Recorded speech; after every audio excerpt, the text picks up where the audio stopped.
Hey everyone, welcome back to FPL Fran. Today's video is going to be my Gameweek 16 cheat sheet. If you've never seen the series before, it's effectively a tier list of all the players in FPL, looking at the underlying fixtures, my understanding of the minutes, my understanding of their managers, their tactics, what kind of role these types of players are, whether that's shifting as well within the short term. We have 5 free transfers now. This is Gameweek 16. I think the key thing that people need to understand with their teams is that if you feel like your team is in a very good position, a luxury position in FPL, you have the opportunity to take more aggressive short-term free transfers. So the way that you should be looking at the cheat sheet is maybe a little bit more tilted towards, 1 to 2 fixtures, possibly more so for the more premium players. As far as, let's say, the more, let's say, cheaper players, I feel like the approach to them is probably they're less likely to be, worth the transfer.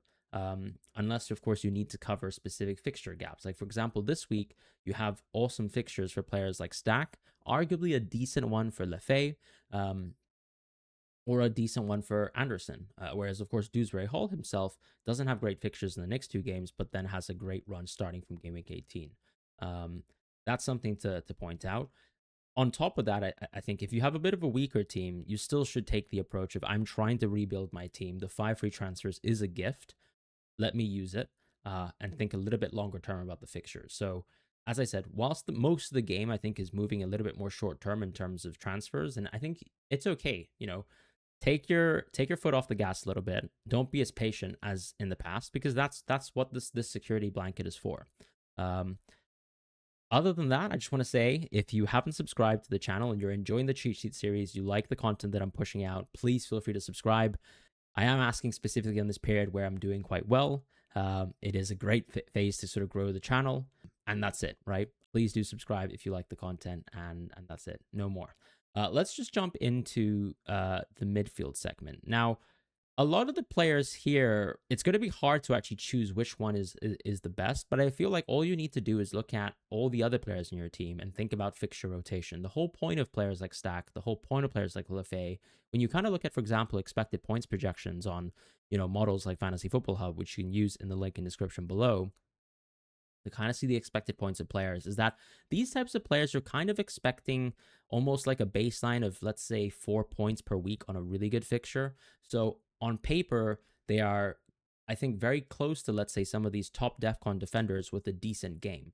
And so there's opportunities, I think, with this sort of season of FPL where a lot of people have gone deeper in defense to also say that this is the type of player as well who effectively is interchangeable with that sort of 4th or 5th defender on every single week when they have good fixtures. And in the forward position, we don't necessarily have the like-for-like comparison at these price points. So I think the reason why the whole game has moved into a 3-5-2/4-4-2 hybrid is because of the value of players like Stack, like Dewsbury Hall, who have set piece value and, bonus value, for example, but even, for example, are now taking a lot of shots. The NPXG per 90 of some of these players are actually comparable to even, let's say, someone like Declan Rice, who, is much more expensive.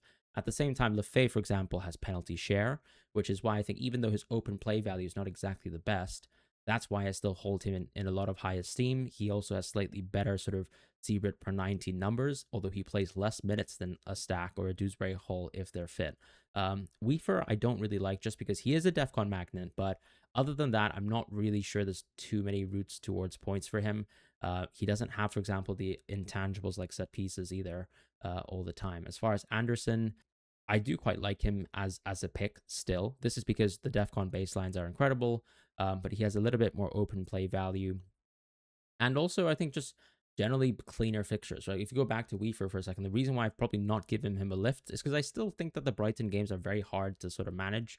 And I'm not sure he kind of has the 2-pronged threat that, let's say, a Stack or a Dewsbury Hall have in terms of, being both the goal threat and an assist threat. The underlying numbers, to be fair, have been pretty good for him. But I'm still kind of cautious that it's kind of role dependent at times, and he has been changing roles too. And yeah, that's pretty much it. As far as Harry Wilson, he's been added to the cheat sheet. I see him as a very short-term option, but at the same time, when you kind of look at some of the other options, like I think Stack actually has a pretty good 3-fixture run. But someone like Lefay is someone you want to rotate in Game Week 17. Someone like Dewsbury Hall is someone you need to rotate almost 16 and 17. So the beauty of Harry Wilson in this short run here is he is mostly open play value. He does take some set pieces, but you're really banking on basically what are 3 really good fixtures from an attacking point of view for Fulham, and then saying that Harry Wilson's actually one of the key attackers in this team right now who has really good expected minutes too. So that's for me the punt with Harry Wilson. A bit more short term, but much more aggressive in the sense that if you need a player to play 3 fixtures in a row for yourself in the midfield position, I think he's your man. Um, Moving down the line, I think Jeremy Pino, I still feel pretty confident about him. As you can see, the underlying numbers have held up and the minutes have actually ticked up as well. So I don't really have too many additional thoughts to share about him. I think, of course, City is not an ideal game, but after that, he's actually still a very good own in FPL. After that, I still have Dango at a top sort of tier right now, but you just have to understand that he will go out of the cheat sheet after this week. He is going to AFCON, which means that, of course, game week 17 and 18, he is going to be, gone, right? Something to think about as you sort of reflect on your transfers. I think something to mention too in terms of when you are thinking about these fixtures is if you've, let's say, invested into the short-term punt of the AFCON players, yes, of course, it's possible that they're going to drop in price, but FPL is still a game where you're trying to maximize points, right? So if you own Mbumo and you have no real sort of replacement option this week, keep him. So this applies to Dango, this applies to Ahmad as well. With Minte, I feel like I have to give him a drop. I just think when you kind of look at the Brighton fixtures, they're not great in the short term. And I think that his underlying stats have actually dropped a little bit. I think he kind of has pretty unflattering NPXG per 90 numbers. I don't think his minutes will be as poor as they were versus West Ham. This was sort of the first period where you saw Minte play 3 games in effectively 7 days. And clearly he struggled, I think, and that's a fair statement to make. But he is someone that I think you can sell, especially if you kind of look at the fixtures and think, I don't really want a player who has, Liverpool away. Sure, we can laugh about Liverpool, but I still think that's a pretty poor fixture on paper. And then, of course, Game Week 18 is just, the worst fixture that you can have in the league from an attacking point of view. So I do think that this is actually generally a decent period to consider bidding off Minte, even with Sunderland at home, which is obviously the great game here. I think still where we give Sunderland credit is still from the defensive point of view, despite a lot of the underlying numbers starting to split now. And that kind of was expected, let's be honest. In the next tier, we have Sobo getting a rise. Sobo, for me, deserves a rise, even though he has suspension threat, right? I gave Shadi a rise, even though he had suspension threat last week. The reality is you could invest into Sobo now, and you need to deal with the consequences of understanding that Sobo could miss out, right? So just like Calafiori, it's very possible he could get suspended versus Tottenham away, and suddenly he's actually missing Wolves at home, which obviously devalues him.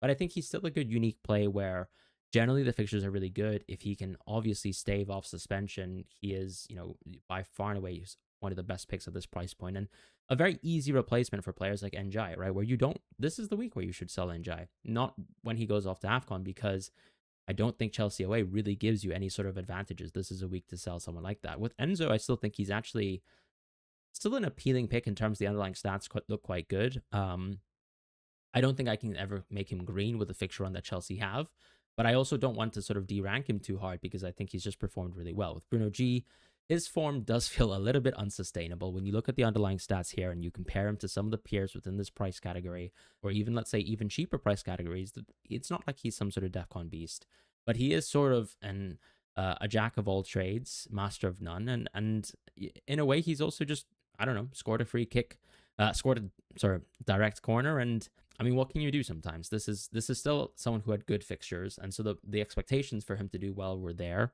Were the ways that he got points, super predictable?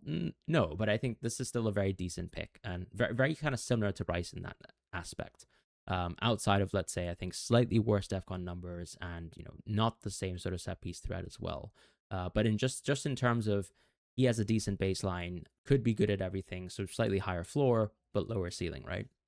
In the next tier, I don't think I have many thoughts to add. I think Rice apparently is unlikely to play in the Club Brugge match, and I think it makes sense. I mean, playing that 90 minutes versus Aston Villa, already looking precarious before that game, and I think he is essential to this Arsenal team. He has been the heartbeat of the team, and they've struggled a little bit, right? The more defensively that they've put themselves in positions where, it seems like now, if you kind of look at the metrics compared to the start of the season where you didn't have fixture rotation have such a huge impact. You didn't have, let's say, I guess the injuries come and take a hold of this team. They were conceding much less shots. That means also less blocks for Rice. That means less need for him, I guess, to play in deeper positions to sort of recycle the ball, to recover the ball, to fight for rebounds and to get recoveries. But he's been ticking up on DEFCON because I think Arsenal, in part, have had some tougher fixtures recently and they've struggled. And when they struggle, I think Rice actually does better from a DEFCON point of view. Other than that, I mean, he is, yeah, as I said, he's a master of many, many things, and he just has a great game here with Wolves at home. Does he have sort of the upside, I guess, of, one game of, let's say, good minutes of Trossard versus Wolves at home from an attacking point of view? No, I'm not expecting, for example, for him to drop some sort of 1 goal, 1 assist performance, even though he is capable of that. But it's more likely that I would see other attackers do this. But he will take along as a pick, and that's simply what he's been doing.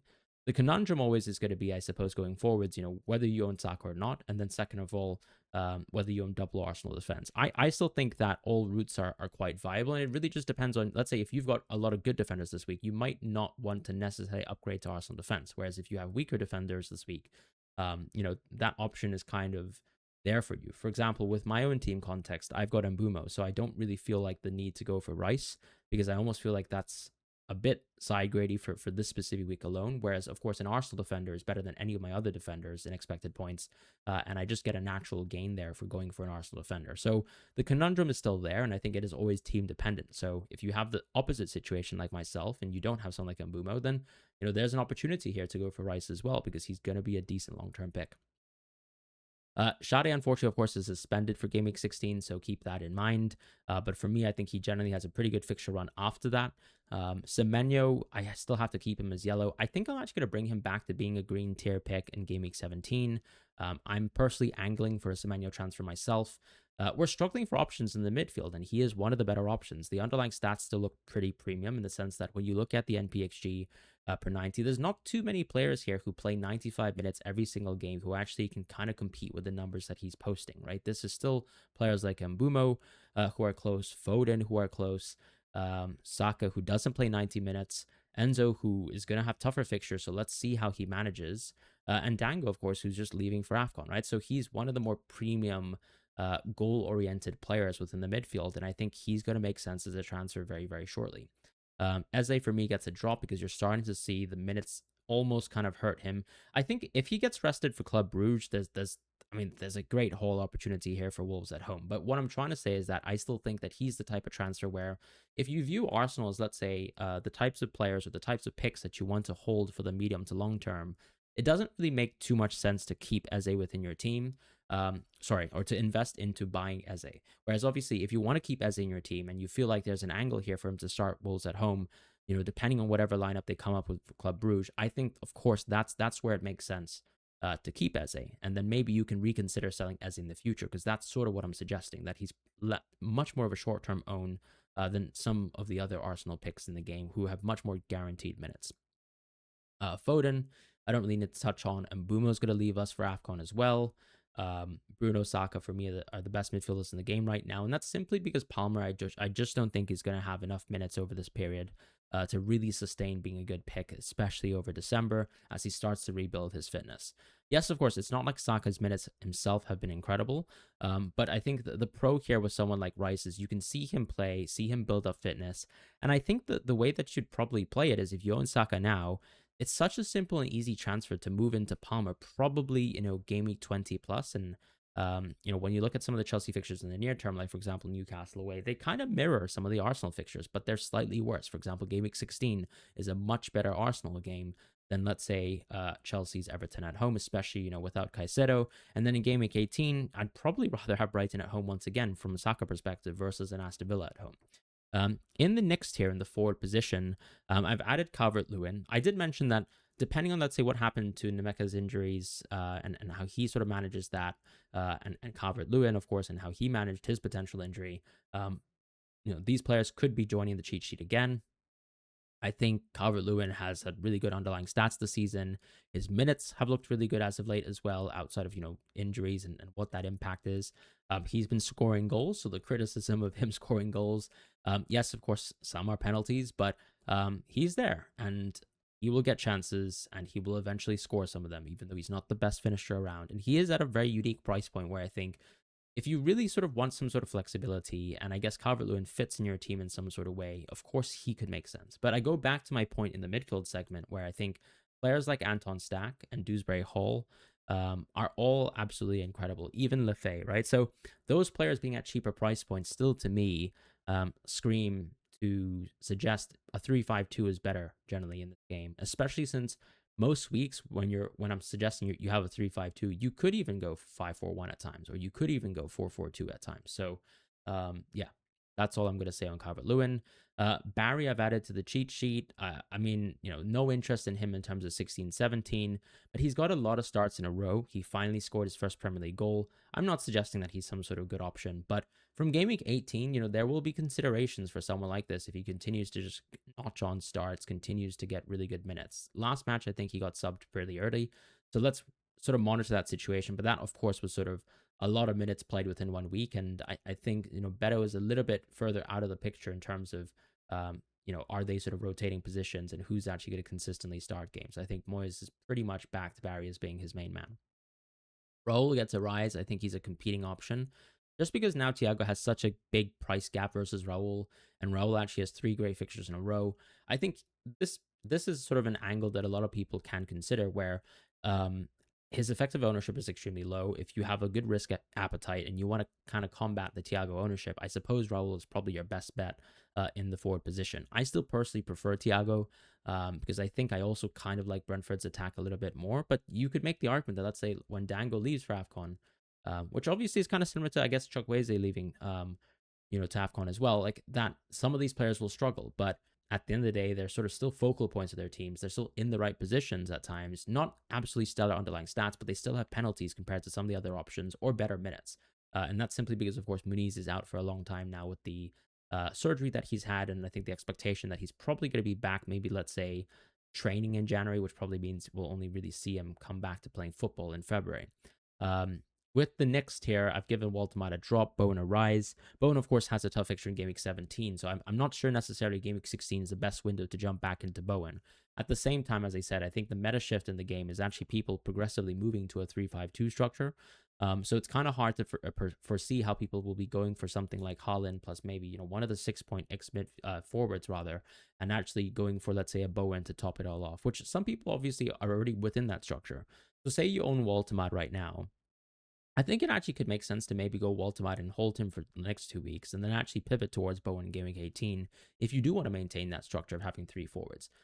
The main reason why I'm sort of touting Bowen back up again is because I just generally think that I've watched West Ham recently, and I think I am pretty confident that they've turned a corner.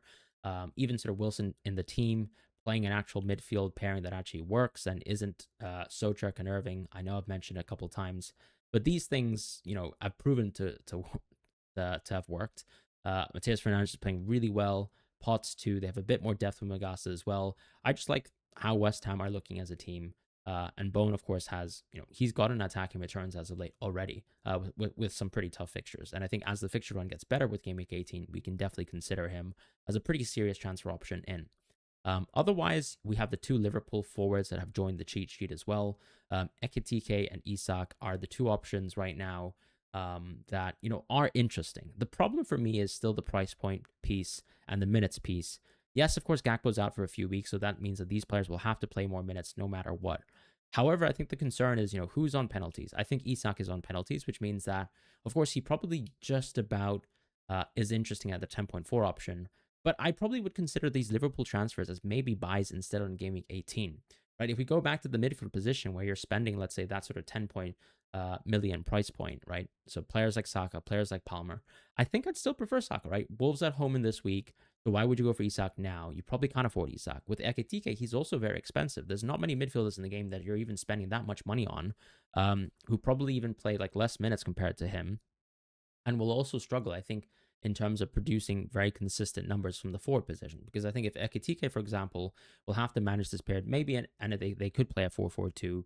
I will not have watched the Internazionale game versus Liverpool by the time that this video's recorded, right? So I've recorded this just watching the Liverpool lineup, and I'll react later to the game. But I think generally speaking, whether they play 4-4-2 or some sort of system that basically is going to be Ekitike playing as a pseudo left winger, I think that's going to have a small impact on his numbers, especially if Isak is going to stay on the pitch and take central positions.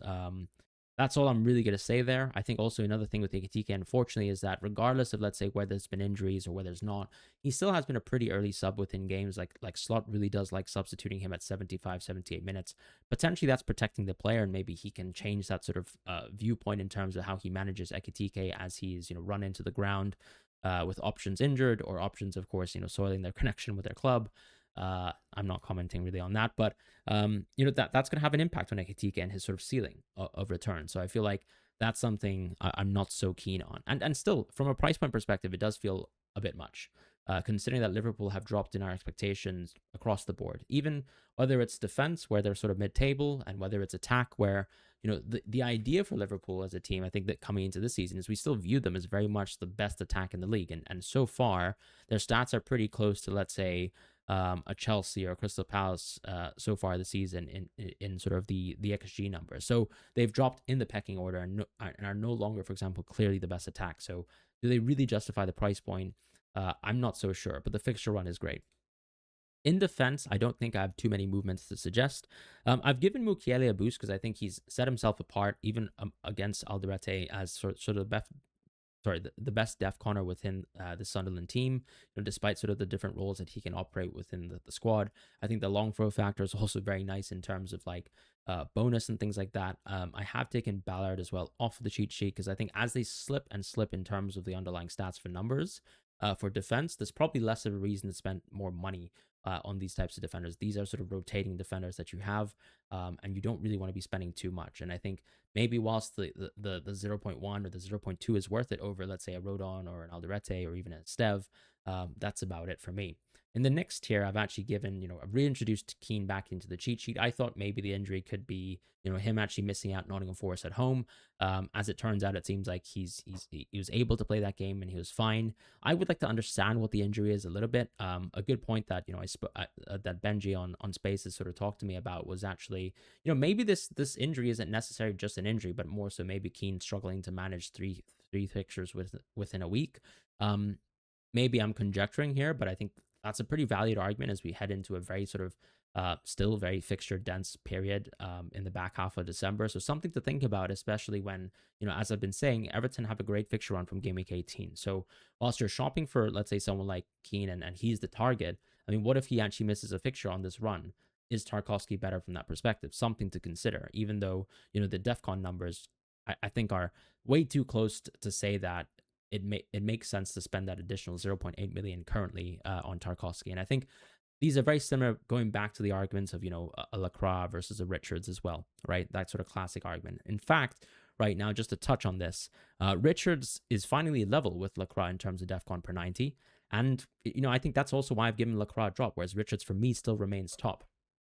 Van Heck still has generally a pretty good fixture run in the sense that a 4.5 player can actually rotate, and he still has fixtures like Burnley in the distance, and you don't have to play him for games like Liverpool and Arsenal if you're rotating correctly.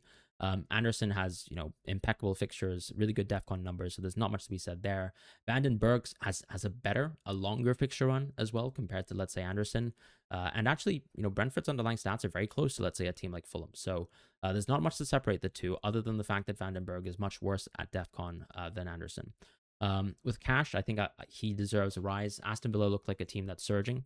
Yes, of course, they've already surged within the league table, right? Before the Arsenal game, they obviously were in a great spot within the league table. But the point that I'm trying to make here is that for a long time, if you look at the underlying stats as well, I don't think Aston Villa were performing like a very good team.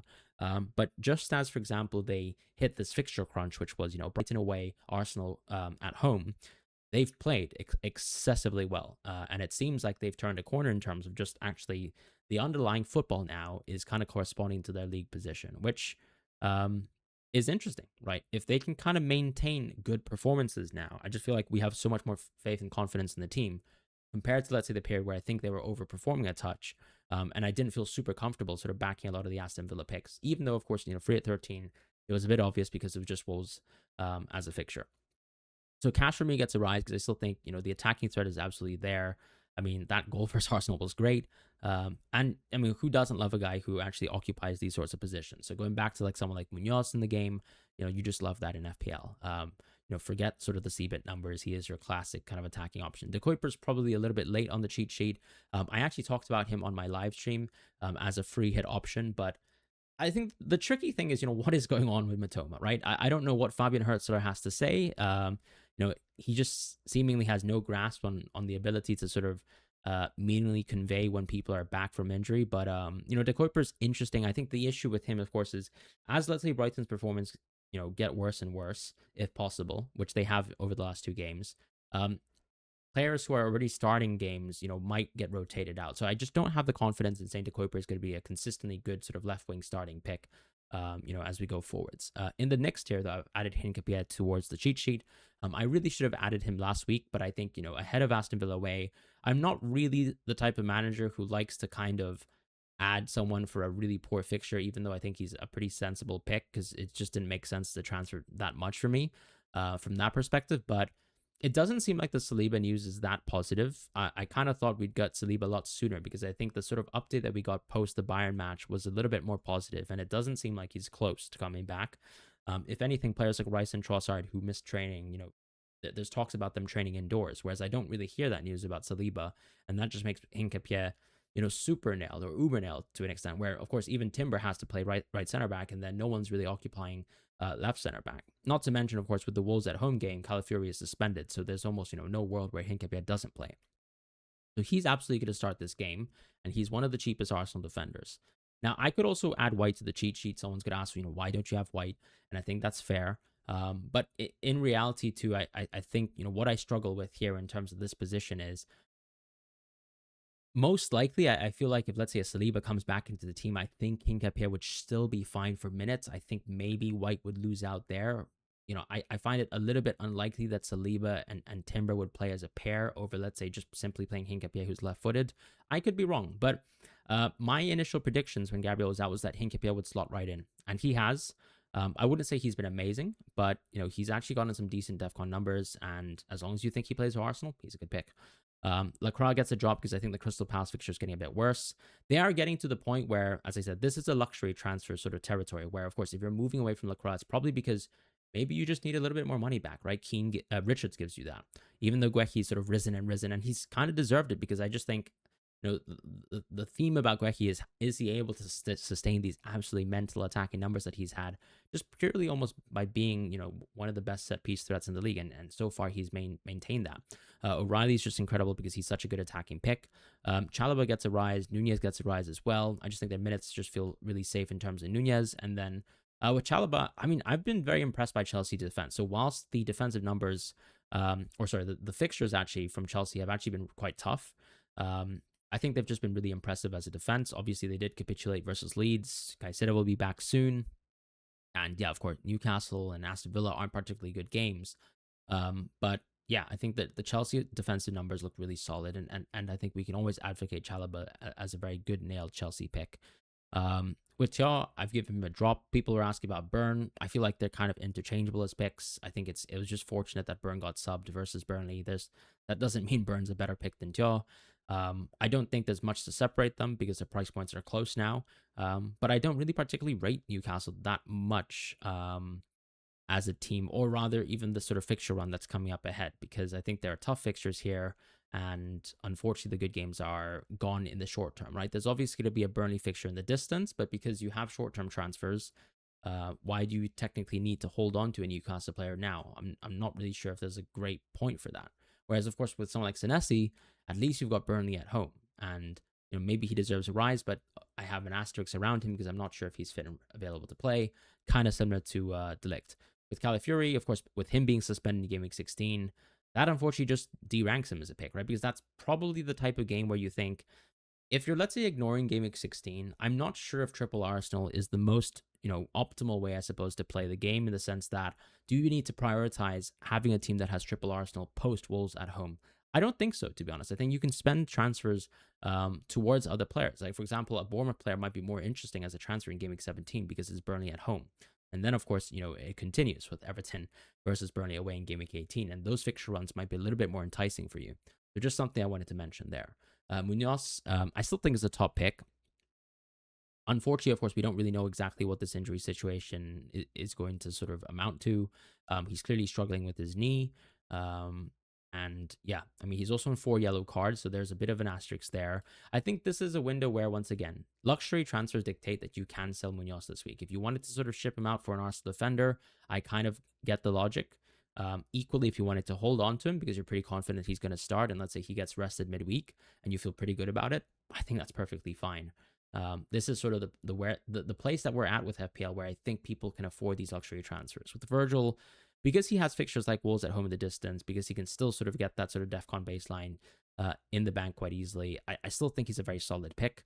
But yeah, I mean, Liverpool just don't look solid at all. And maybe the Inter Milan performance is going to change people's minds. I wouldn't have watched that performance. But I'm a Virgil owner, and I'm probably a reluctant owner, but I think with these fixtures in the distance, I'm probably going to still, at the very bare minimum, give him Wolves at home. And that's pretty much my thoughts on Virgil. In the goalkeeping positions, I think Kelleher deserves a rise. I think that's pretty much it, though. I feel like a lot of the players kind of, yo-yo up and down, and it's fixture related, right? For example, like with Petrovic, he has pretty tough fixtures, whereas Kelleher is about to enter into his sort of prime fixture run. The Sunderland defensive numbers have, been dropping, as I said, but a lot of these teams are close to each other, right? So when you kind of look at the team XGC and you look at Verbruggen and you look at, let's say, Rose, this is a 7th place team in XGC compared to, let's say, 15th place team in XGC. And honestly, the percentage gaps are not that massive. We're talking basically, less than a 10% gap here. And suddenly, of course, that's 8 league positions in terms of XGC. So let's not overrate league positions in XGC. I think the fact that, let's say, Sunderland are still separating themselves from, the really, really poor defenses like a Wolves this season, or even a West Ham at some points, and of course, our favorite Burnley, is the most important key piece about this. But Sunderland have a fixture run that's pretty poor, and that's tough to deal with. Otherwise, I think that's going to be it for the cheat sheet. So thank you guys so much for watching. Please do feel free to subscribe and support the content. Press like. If you have any suggestions in terms of players, feel free to drop them in the comments below. I'm happy always to sort of converse with people and kind of take in their ideas. So sometimes a lot of the cheat sheet editions are just coming out of suggestions that come from discussions with other managers. So I really do appreciate your feedback, and best of luck this game week here. Good luck with making transfers with those 5 that you have.